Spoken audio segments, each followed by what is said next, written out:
wabarakatuh. Selamat siang. Kami dari kelompok 7 kelas penyimpanan energi, kami akan mempresentasikan tugas 2 penyimpanan energi, yakni tentang spesifikasi baterai-baterai dengan anggota kelompok sebagai berikut.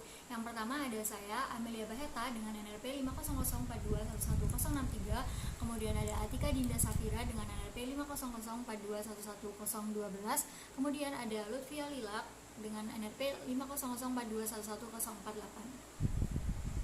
Selanjutnya di sini adalah zinc air baterai. Zinc air baterai adalah baterai yang bekerja melalui oksidasi zinc dan udara.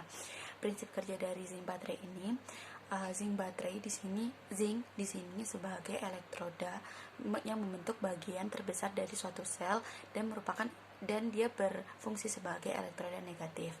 Dalam satu sistem tersebut terdapat larutan KOH atau soda api yang berfungsi sebagai elektrolit dan meningkatkan potensial standarnya. Pada sistem tersebut juga terdapat pemisah di mana dia berfungsi untuk mengisolasi kedua elektroda secara mekanis dari udara dan bereaksi di katoda sehingga membentuk ion hidroksil yang bermigrasi dari pasta Zn dan membentuk zincate, sehingga dia akan melepaskan elektron untuk melakukan perjalanan ke katoda. Selanjutnya yaitu adalah kelebihan dan kekurangan dari zinc air baterai ini. Yang pertama yaitu kelebihannya, dia mempunyai spesifikasi energi yang sangat tinggi. Kemudian dia voltasenya yaitu bisa mencapai 1,3 volt dan dia juga kesiapannya itu instan serta memiliki umur simpan yang panjang. Dan selanjutnya yaitu kekurangan dari zinc air baterai ini. Yang pertama yaitu keluaran dayanya yang terbatas karena kinerja elektroda udara yang tidak memadai. Dan yang kedua itu ketergantungan kinerja dan periode operasi pada kondisi sekitar seperti kelembapan dan juga suhu. Dan kekurangan lainnya, baterai tersebut ini adalah non-rechargeable. Sebenarnya zinc air baterai ini tuh adalah non-rechargeable, tapi secara mekanismenya dia adalah rechargeable. Terus ketika ingin digunakan selalu membutuhkan aktivasi terlebih dahulu. Namun untuk harga dari zinc baterai ini bisa lebih murah daripada baterai primary yang lainnya.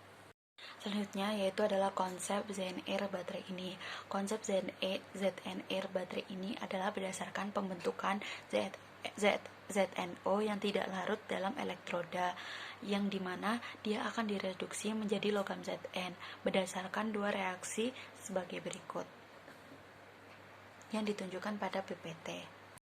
Selanjutnya yaitu kita dapat membandingkan antara Zn baterai ini dengan primary baterai yang lainnya.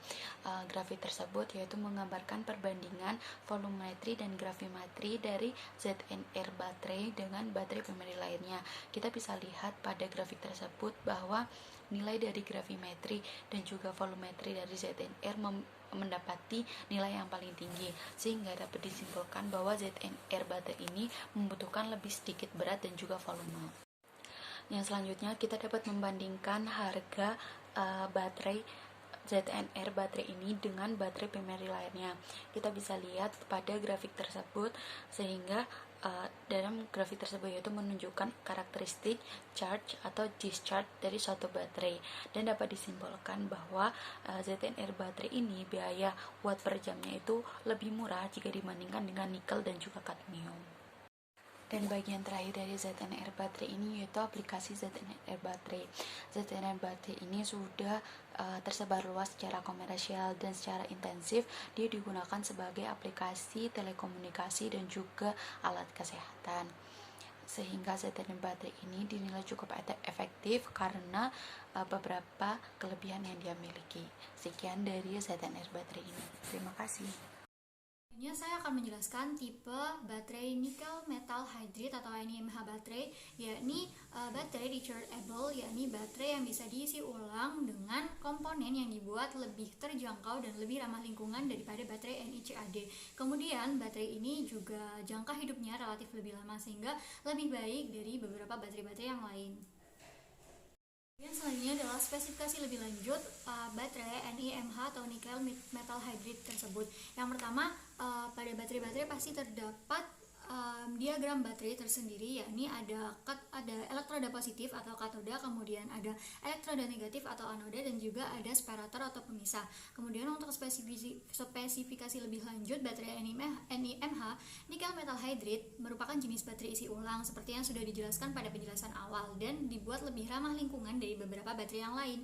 Kemudian baterai NiMH ini menggunakan ion hidrogen untuk penyimpanan energi. Sedangkan beberapa baterai lain itu menggunakan ion litium. Baterai NiMH terdiri dari campuran nikel dan logam-logam lain. Kemudian ukuran yang paling umum untuk baterai NiMH adalah dengan kapasitas 1200 mAh hingga 3100 mAh.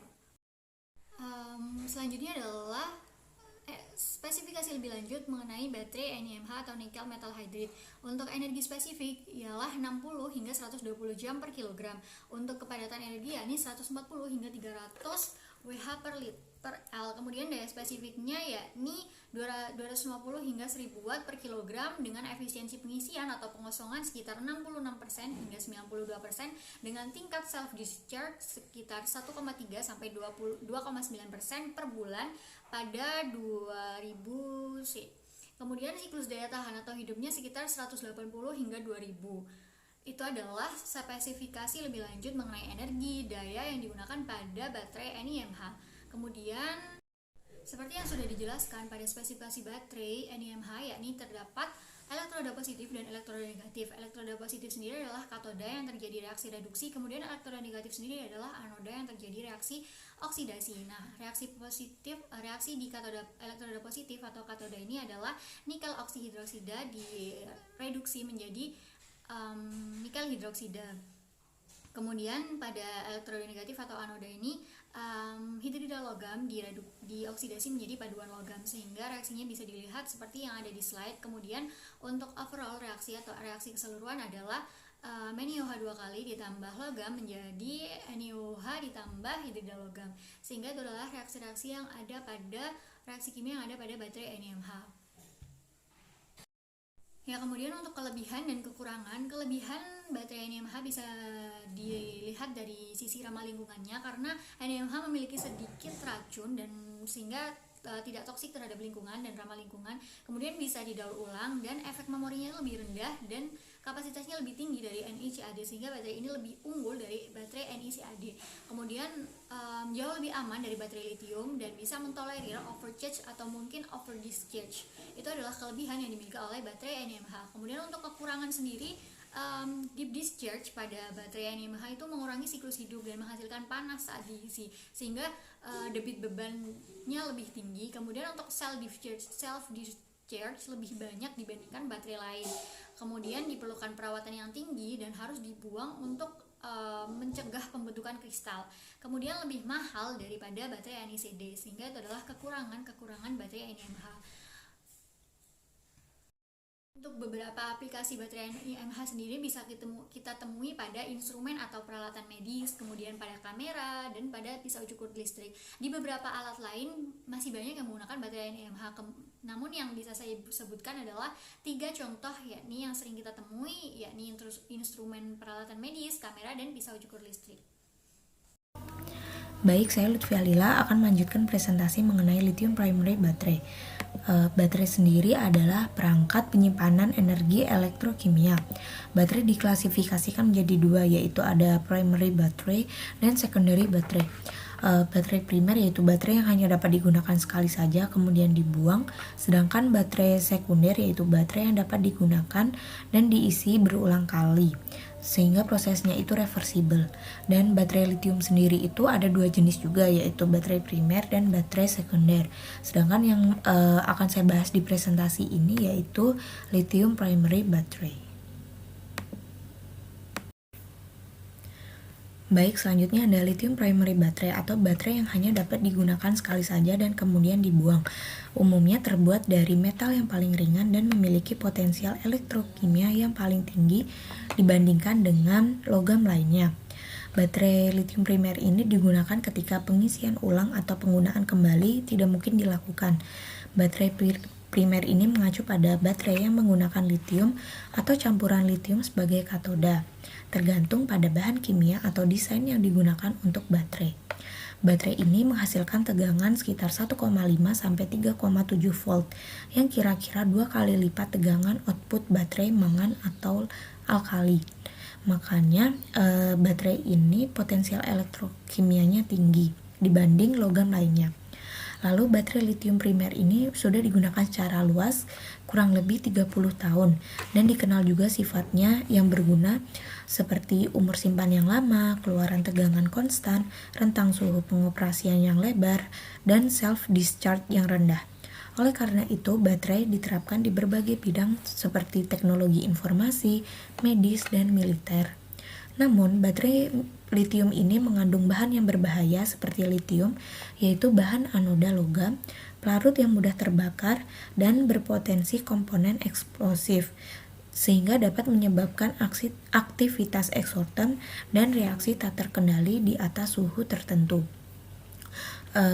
Seperti yang dapat dilihat pada gambar, terdapat komponen terpenting pada baterai lithium. Yang pertama itu ada anoda, yaitu atau elektroda negatif, yaitu elektroda yang melepaskan elektron ke rangkaian luar serta mengalami proses oksidasi. Lalu ada katoda atau elektroda positif, yaitu elektroda yang menerima elektron dari rangkaian luar serta mengalami proses reduksi pada proses elektrokimia berlangsung. Lalu ada elektrolit, yaitu zat yang jika dilarutkan dalam air akan menghasilkan larutan yang menghantarkan arus listrik. Kemudian ada separator, yaitu material berpori yang diletakkan di antara anoda dan katoda sehingga dapat mencegah terjadinya gesekan antara kedua elektroda yang dapat menyebabkan arus pendek. Kemudian ada juga gasket, jaket, lalu ada katalis karbon, ada insulating ring, dan ada juga insulating tube.